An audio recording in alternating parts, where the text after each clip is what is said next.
ឆ្លៀតពេលទំនេរចង់នាំអារម្មណ៍ពុកម៉ែបងប្អូនទៅលេងអ្នកខេត្តកំពង់ធំទាំងអស់គ្នាហើយខ្ញុំតែងតែយកដេកូសង់ទៅតាមខ្លួនជានិច្ចមុនពេលដែលចុះទៅតាមខេត្តហើយលើកទឹកចិត្តឲ្យពុកម៉ែបងប្អូនធ្វើដំណើរចេញទៅខេត្តញឹកញាប់គួរតែមានត្រៀមតាមខ្លួនជានិច្ចងាយស្រួលនៅពេលដែលអ្នកទាំងអស់គ្នាមានអារម្មណ៍ថា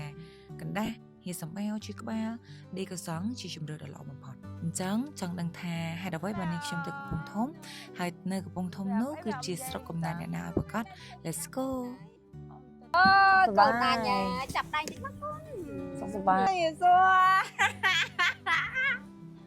សប្បាយ ជាក់ស្ដែងទៅភូមិទៀមចាស់នេះគឺជាស្រុកកំណើតរបស់ម្ដាយនេះខ្ញុំផ្ទាល់តែម្ដងហើយនេះខ្ញុំបានទៅលេងអ៊ំយេងចាក់ដែលគាត់ជាអ្នកចិញ្ចឹមមើលថែនេះខ្ញុំតាំងតែពីតូចហើយយើងក៏បានបែកគ្នាជាយូរលងណាស់មកហើយអូយតែថាទៅដល់ម្ដងណាគឺអត់ដែលចេះនៅស្ងៀមទេគឺថាជិះកង់ទៅលិចទៅការត្បូងជើងហើយនេះខ្ញុំតែងតែនឹកក្លិនស្រែស្រូវ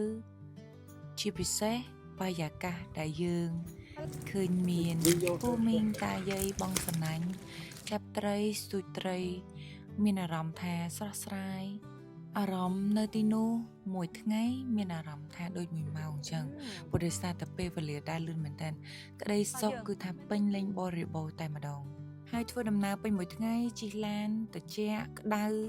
ហើយមានអារម្មណ៍ថាអត់ស្រួលចង់ផ្ដាសាយដោយសារអាកាសធាតុប្រែប្រួលគឺនេះខ្ញុំតែងតែជ្រើសរើសជាមួយនឹងដេកូសង់ តែមិនណាត់ឆ្នាំខ្ញុំនេះមែនចាំកត់សិន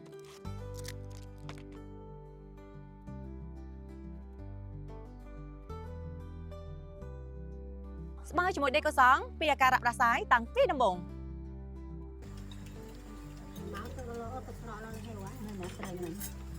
សម្រាប់រូបនេះខ្ញុំមកហាមួយពេលនេះគឺពិតជាមានតម្លៃខ្លាំងមែនទែនហើយវាក៏ជាសេចក្តីសុខសម្រាប់ផ្លូវចិត្តរបស់នេះខ្ញុំដែរ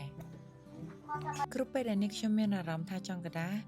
ខ្លួនជាក្បាលគឺនេះខ្ញុំតែងតែជ្រើសរើសជាមួយនឹងដេកូសង់តាំងពីថ្ងៃដំបូងមកម្លេះ ឥឡូវនេះខ្ញុំជូនយាយមួយចាក់មួយដេកូសង់នេះបំបត្តិជាក្បាលក្តៅខ្លួនជាពិសេសរកកដាស់អញ្ចឹងនៅក្នុងនេះគឺល្អប្រើតែមួយគ្រាប់ហ្នឹងគឺ enough តែម្ដងនិយាយសអង់គ្លេសមួយម៉ាក់យាយអត់ចេះស្ដាប់ពុកម៉ែបងប្អូនអាចរកទិញដេកូសង់នេះបានដែលនៅគ្រប់អសស្ថានដែលនៅជិតផ្ទះរបស់ពុកម៉ែបងប្អូន